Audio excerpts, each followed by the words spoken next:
So now that we've done all of our marketing and we've got our marketing piece put together and we start sending that stuff out, we're gonna get these phone calls back. So all of the exercises that we've already done with the brainstorming should help you through the phone etiquette, help you through understanding the processes in which these people are there. But while you are on the phone with these people, there are some key things that you're going to want to be able to extract during that phone call, and that's what we're going to address in this particular series.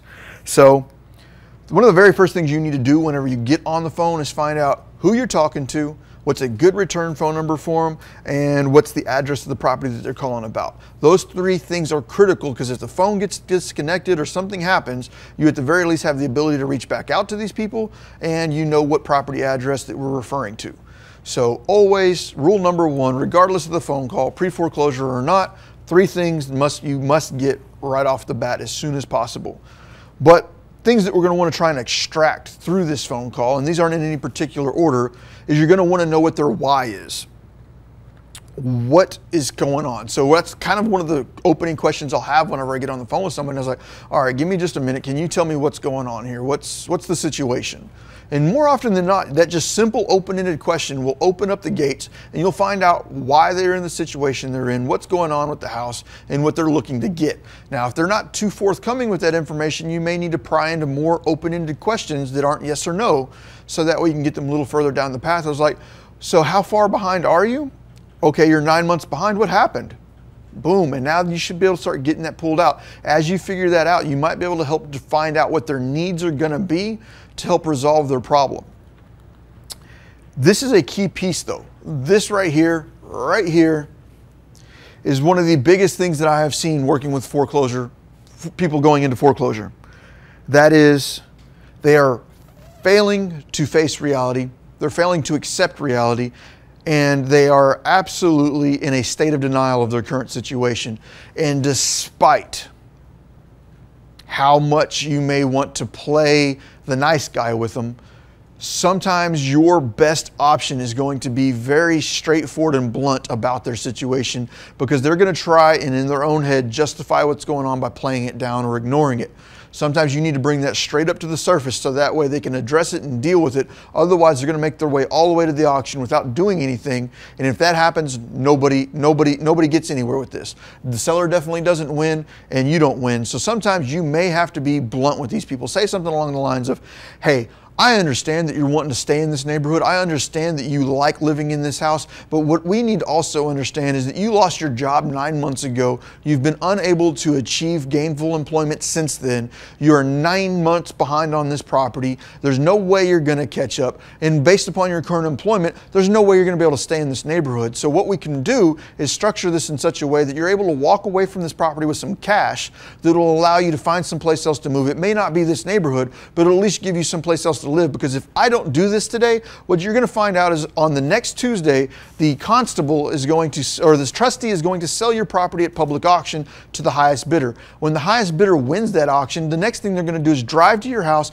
and knock on the front door. Now you might want to play the sneaky cute little game and pretend like you're not home and not answer the door, but then all that buyer is going to do is now going to go petition the courts to have a constable come out here, remove you, your family, and your belongings at any point in time during the day and get this resolved. So would you rather resolve it now when you have control, or would you rather wait until the sheriff is here knocking on your door to remove you and your family and all of your belongings?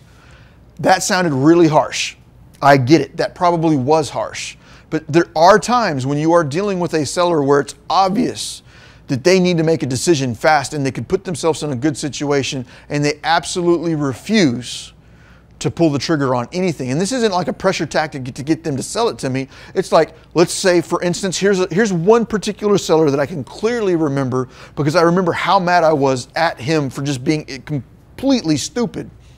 And I even hate saying that. It's the way it is. The seller, briefly, house was worth about $180,000 in the condition it was in. Not in the condition it was in. All fixed up, it was worth about $180,000.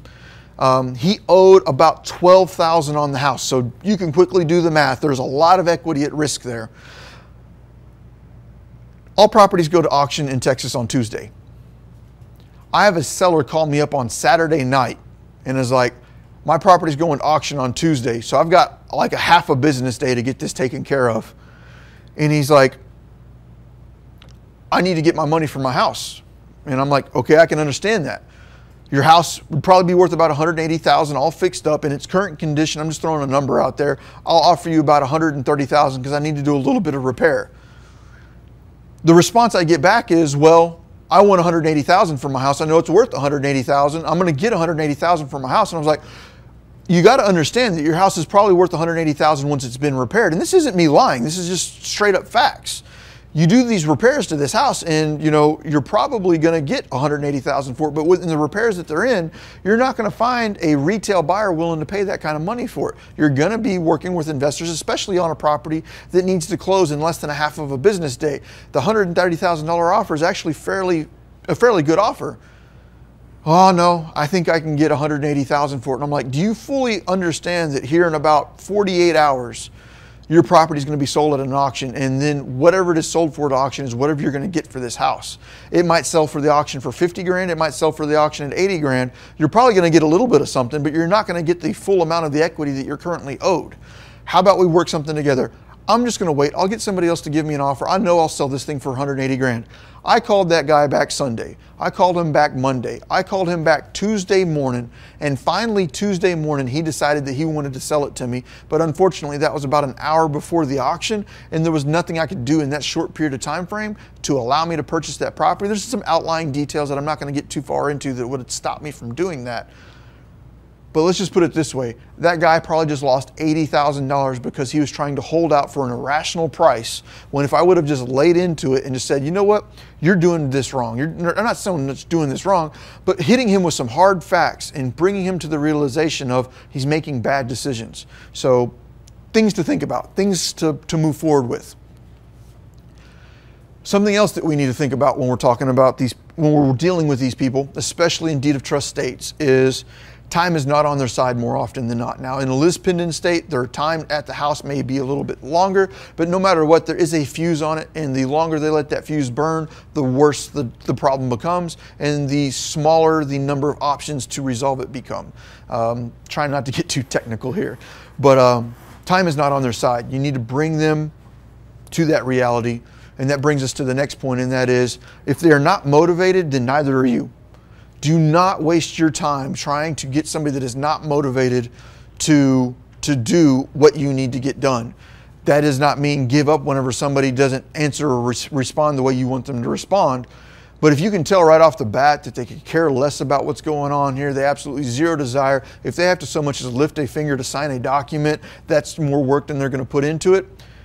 Take that as an early warning that you don't need to be working with that person, or whatever it may be.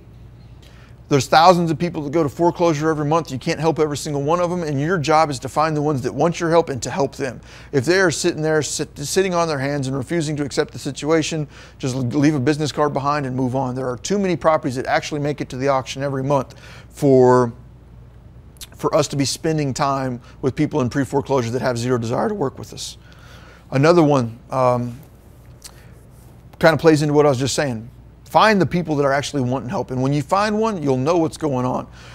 You can tell it's very much a matter of, I've came to terms with what's going on. I realize what's happening. Those are the people you want to help. Sometimes you can talk the other people into it, but overall, you're going to need to find the people that truly want your help. This was a bad one I learned a long time ago, and I've heard several other investors with very similar stories to me. If you're working with people in pre-foreclosure, and you can tell up front that they're being difficult to work with, do not expect that to change. Do not expect this to change. If they are difficult to work with, walk away. Walk away, because you're going to end up in situations where the seller is vengeful, the seller has a vendetta against you, and you do not want to be the owner of a house with somebody there that has a vendetta against you. Take that as a full-blown warning. Many people may ignore that. But if you have a seller that is just absolutely crazy, one second they're all happy-go-lucky, the next second they're screaming and yelling and cussing you up and down, you need to take that as an early warning sign. And if you continue to proceed with that seller, then you might as well go ahead and accept the responsibility of what comes from that. You may win some, you may lose some, but overall I've heard stories of people losing hundreds and hundreds of thousands of dollars because of vengeful sellers.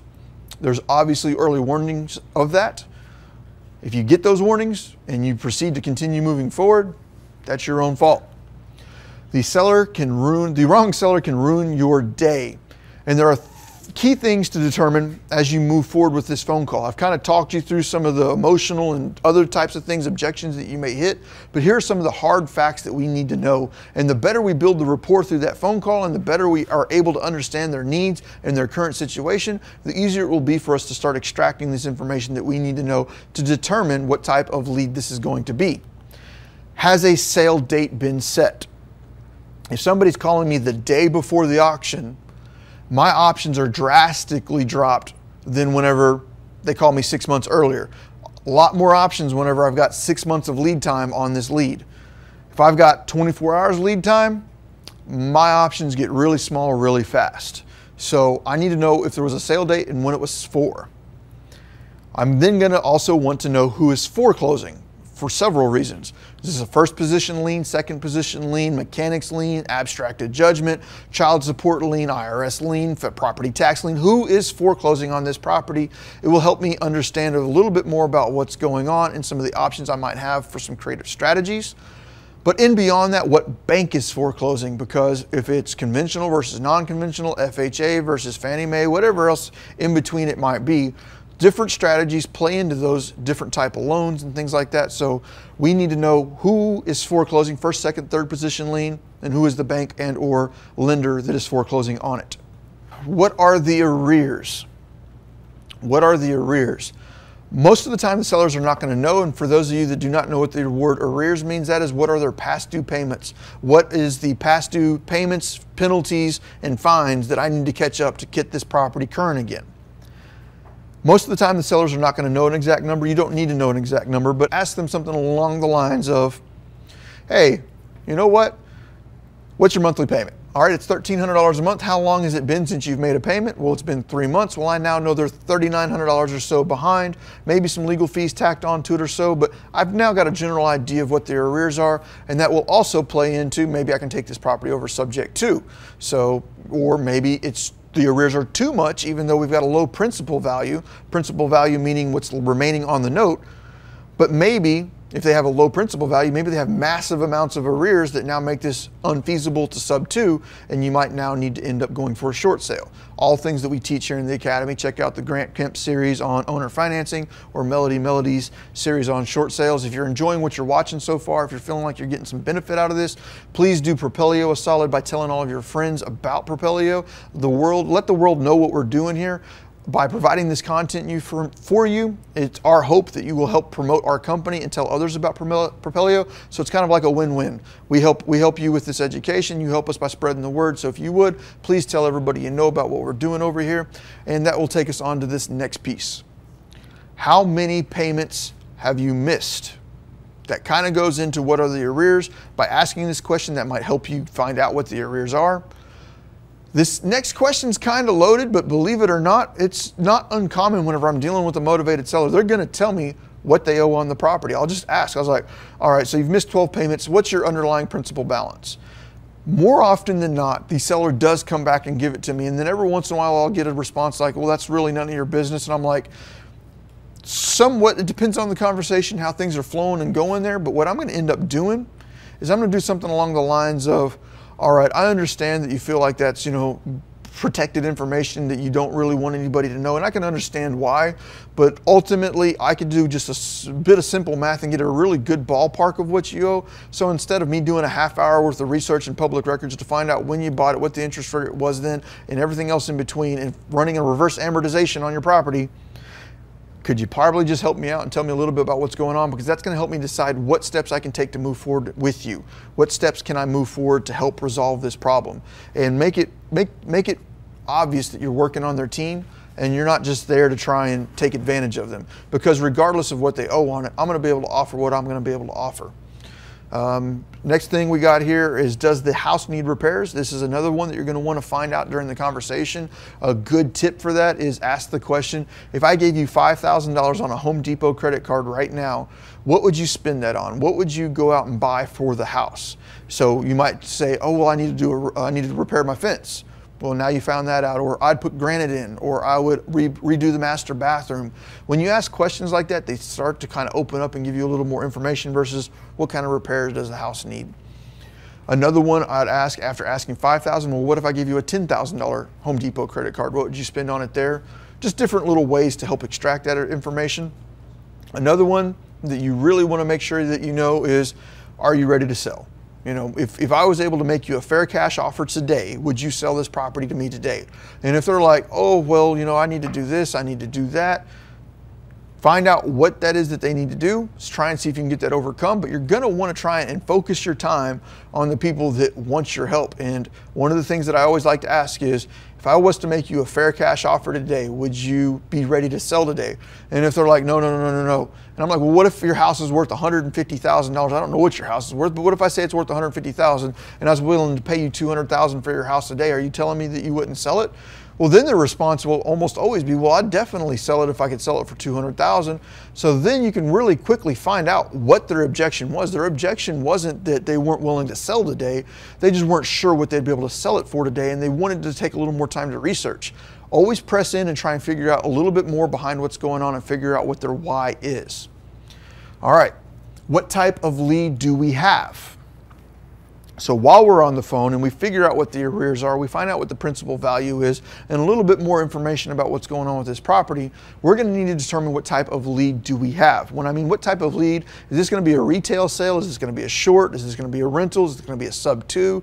Is this going to be a flip? Is this going to be, you know, wholesale? What are we going to do with this property? Some key things to think about, because when you're marketing to foreclosures, all of these types of opportunities are going to start popping up. I forgot to put them on here one at a time, but overall what I want you to look at here is, if I come back over here to the screen, if you can get a property for 70% of the after repaired value minus repairs, and if you don't understand that formula yet, go back to the basics on the Propelio Academy and take a look in there in the comp section and or the analysis section and check that out. But if my after repaired value is 70% minus repairs, then I can do a rehab on that property all day long. That's a good area to be in for rehabs. But what if the property is 80% of retail value minus repairs? Then you might be able to move that or hold that as a rental. Depending on the market and depending upon your buyers, you might be able to move forward with that as a rental. If it's less than 90% of ARV minus repairs, then sub 2 all day long. Subject to, it can still be done in that range. Quite honestly, you can do subject to in almost any of these. So if you're watching this right now, I'm trying to give you generalities of places to be safe. This can shift, it can change, but sub 2 can definitely be done at 100 cents plus. Retail, if it's less, if you got at least 7% equity on there, so you got enough money to pay the real estate agents and or closing fees, then you can go ahead and take it retail. If it's more than 93%, you're stuck with a short. Anything over 93% should probably be offered up as a short sale. So on this next slide, I'm going to dig into a point that is often overlooked for newbies. And this is, every lead is not a deal. You might have somebody that wants to work with you. You may have somebody on the other side of the line that you want to work with. But if it's not a deal, it's not a deal. And if you, every time you spend time on a deal that is not a deal, it is taking away from the opportunity to go find a deal that is a deal. So that probably just confuses the living crap out of you. But overall, I've seen several new investors that get a lead, and it's the only lead they got, and they just go bend over backwards to try and turn it into a deal when it's not. What you need to be doing during that time, instead of trying to make the one lead work that you got, is go out and generate more leads that actually work. So take this as a word of advice. When you got a phone call coming in and you can clearly indicate that it is no longer a deal, pass it on either to a more sophisticated investor that might be able to analyze it a little differently and partner with them on it, or walk down the road and move on to finding more leads. With that to be said, you are going to find properties that do not meet your investing requirements. You're going to find properties that just do not meet your investing types. Partner with people, share the leads. Let's say you find a property that's in beautiful condition, there's plenty enough time to have it sold on the retail market. Well, you know what? You should probably refer that to a real estate agent and work towards building relationships with real estate agents where you provide them leads, they bring you leads, and you get to work together. Other people that you could partner with, bankruptcy attorneys, you can partner with subject to specialists if you're not one yourself. You can find other people that you can work with in your market that can close these deals for you, and that's when you start becoming a good wholesaler, is starting to sell off your properties to other investors that prefer the type of property that you don't want. That's how I got started wholesaling. I actually started out doing rehabs. I did rehabs for probably about 3 years, and then I started wholesaling because the way the market got, I wanted to find my own deals, and as I started looking for my own deals, I found properties I didn't necessarily want to buy myself, but I knew other investors that'd be interested in it. So it was a combination of rehabbing and wholesaling is how I got started in this industry. The next thing you're going to do after you've decided that this is a lead that you want, that you're ready to go after, is you're going to need to set the appointment, which takes us to the next step of the class, and that is preparing for your appointment. So go ahead and watch that on the next video, and I appreciate you for tuning in.